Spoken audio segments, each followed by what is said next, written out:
महाराष्ट्रातील माझ्या सर्व बंधू भगिनींनो, गेल्या महिन्यात झालेला अवकाळी पाऊस आणि अतिवृष्टीमुळे महाराष्ट्रातला शेतकरी आणि देशातल्या इतर अनेक भागातला शेतकरी अक्षरशः उद्ध्वस्त झालेला आहे।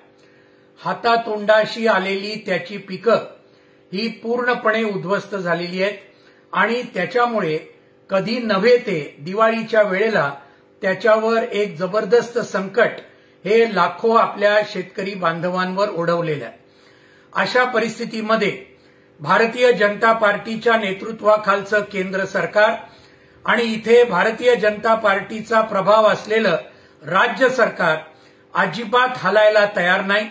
कुठल्याही प्रकारची संवेदनशीलता या शेतकऱ्यांबद्दल त्यांनी दाखवलेली नाही, कुठलीही मदत जाहीर केलेली नाही।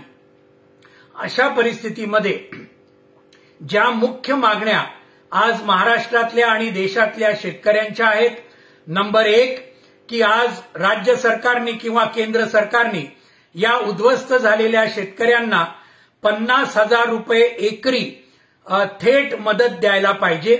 नंबर 2 खरीप हंगामातलं सगळं कर्ज हे सरकारने माफ केलं पाहिजे आणि नंबर 3 विमा कंपन्यांनी कुठलाही हलगर्जीपणा न करता आज जे नुकसान झालेलं आहे त्याची नुकसान भरपाई शेतकऱ्यांना तातडीने दिली पाहिजे।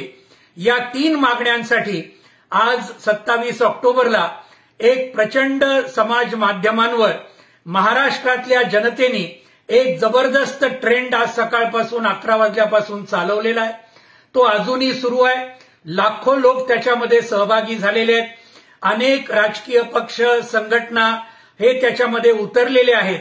या सर्व आमच्या मित्रांचं अखिल भारतीय किसान सभेच्या वतीने मी हार्दिक त्यांचं आभार मानतो आणि येणाऱ्या काळामध्ये शेतकऱ्यांना न्याय मिळेल। या सरकारला, केंद्र आणि राज्य सरकारला शेतकऱ्यांना हा न्याय द्यावा लागेल। त्यांच्या या मागण्या ज्या आपल्या आहेत या त्यांना पूर्ण कराव्या लागतील। यासाठी एका जबरदस्त संयुक्त संघर्षाची आपण पावलं उचलूया आणि या नोव्हेंबर महिन्यामध्ये खरोखरच सरकारला हे करण्यास भाग पाडूया, एवढंच आवाहन करून मी इथे थांबतो। धन्यवाद। इन्किलाब जिंदाबाद।